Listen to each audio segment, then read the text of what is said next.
యాకోబు వ్రాసిన పత్రిక 2వ అధ్యాయము.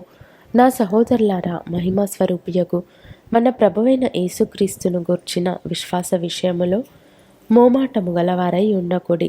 ఏలాగనగా బంగారు ఉంగరము పెట్టుకొని ప్రశస్త వస్త్రములు ధరించుకొనిన ఒకడు మీ సమాజ మందిరంలోనికి వచ్చినప్పుడు మురికి బట్టలు కట్టుకొనిన దరిద్రుడును లోపలికి వచ్చిన ఎడల మీరు ప్రశస్త వస్త్రములు ధరించుకొనిన వానిని చూచి సన్మానించి, నీవిక్కడ మంచి స్థలమందు కూర్చుండుమని చెప్పి ఆ దరిద్రునితో, నీవక్కడ నిలువుము, లేక ఇక్కడ నా పాదపీఠమునకు దిగువను కూర్చుండుమని చెప్పిన ఎడల మీ మనస్సులలో భేదములు పెట్టుకొని మీరు దురాలోచనతో విమర్శ చేసిన వారగుదురు కారా?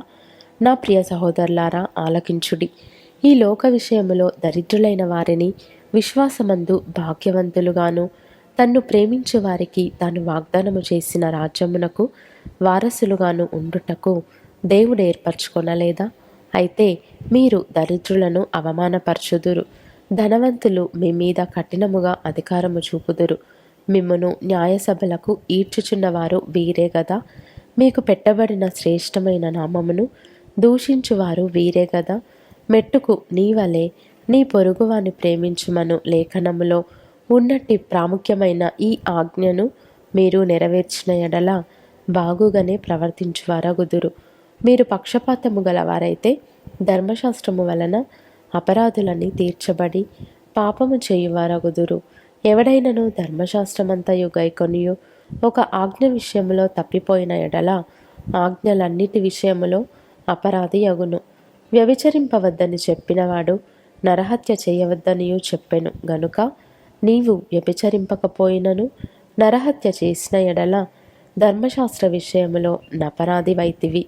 స్వాతంత్రము ఇచ్చు నియమము చొప్పున తీర్పు పొందబోవు వారికి తగినట్టుగా మాటలాడుడి, అలాగునని ప్రవర్తించుడి. కనికరము చూపనివాడు కనికరము లేని తీర్పు పొందును, కనికరము తీర్పును మించి అతిశయపడును. నా సహోదరులారా, క్రియలు లేనప్పుడు ఎవడైనను తనకు విశ్వాసము కలదని చెప్పిన ఎడల ఏమి ప్రయోజనము? అట్టి విశ్వాసం అతన్ని రక్షింపగలదా? సహోదరుడైనను సహోదరి అయినను దిగంబరులై ఆనాటికి భోజనము లేక ఉన్నప్పుడు మీలో ఎవడైనను శరీరమునకు కావలసిన వాటిని ఇయ్యక సమాధానముగా వెళ్ళుడి. చలి కాచుకొనుడి, తృప్తి పొందుడని చెప్పిన ఎడల ఏమి ప్రయోజనము? అలాగే విశ్వాసము క్రియలు లేనిదైతే అది ఒంటిగా ఉండి మృతమైన దగును. అయితే ఒకడు, నీకు విశ్వాసమున్నది, నాకు క్రియలున్నవి, క్రియలు లేకుండా నీ విశ్వాసము నాకు కనుపర్చుము, నేను నా క్రియల చేత నా విశ్వాసము నీకు కనుపర్తునని చెప్పును.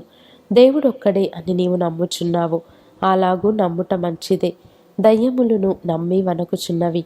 వ్యర్థుడా, క్రియలు లేని విశ్వాసము నిష్ఫలమైనదని తెలుసుకొనగోరుచున్నావా?